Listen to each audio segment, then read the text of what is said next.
Now let's go meet Clarice Angafo, Cameroonian UK-based data validator at NHS, Miss and Mrs. Africa UK Pageant finalist 2020-2021, the Autism norm and ambassador with living experiences, pregnancy and infant loss advocate, and the author of the inspirational true life experience book, Grief to Greet.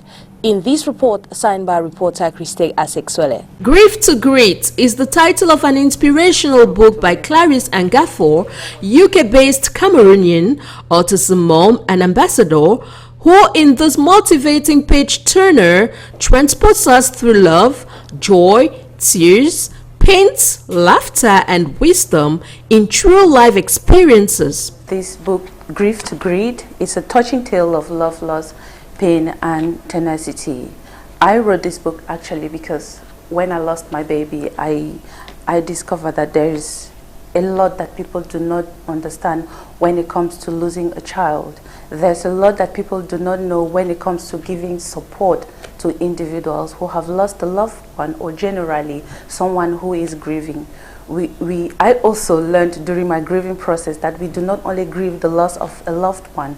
You can grieve a divorce, you can grieve the separation of a relationship, you can actually grieve the loss of a job, and so many of us would have gone through a grief process. In my book as well, I also brought out practical tips on how individuals or how families can be supported by friends, by community when they've lost a loved one. And another thing which I also discovered during my grieving process, which I've also indicated in the book, is what to say and what not to say to someone when they are grieving. In this book, I actually mention what you can say and what you cannot say. To some people, it may be okay. To others, it may not be. But it's just making people aware of when you are trying to console someone, be mindful of what you are saying, or they avoid you because they do not know what to say. Sometimes a grieving person will just want you, a friend, a sister or brother, just to be there, even if you do not know what to say.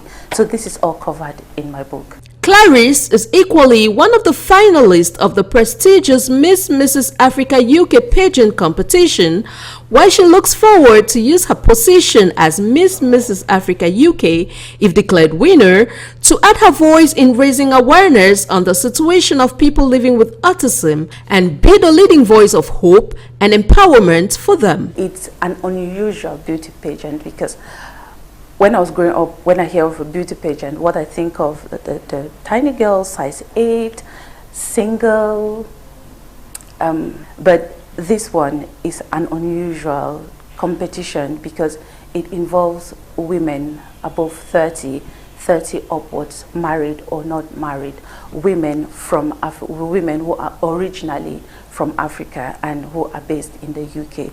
It involves women who have something that they are doing in the community, women who have an impact in their community, regardless of their size, their shape, their color.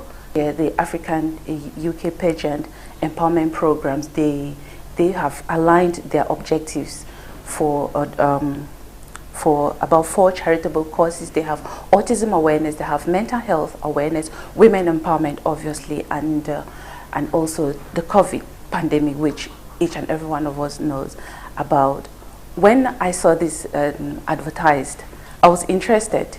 One of the reasons being that when you've gone through what I've been through, having a child with a disability, having had many miscarriages, having had a baby and lost the baby, there's a time in your life where you look at yourself, you start judging yourself also with what people say, because they'll say, oh, probably these things are happening to her. We should probably be what she did when she was a young lady. When she was a young lady, you start judging yourself, and then you lose confidence. You get concerned. So getting into this competition is in a way to regain that me that I lost, and using my voice for autism awareness and mental health awareness to encourage others out there that no matter where you've been in your life, you may have been down a deep hole, you may have been knocked down, you cannot stay down there forever. I am going to use that voice to amplify the voice to raise awareness on autism awareness and mental health. problems. Consequently, Clarice through this book is bent on amplifying her voice for those parents who have autistic children and have at some point struggled with their mental health. Hence, she will not stop giving hope to those affected when necessary. As for her, every experience lived is worthy, valuable, and has the power to transform lives.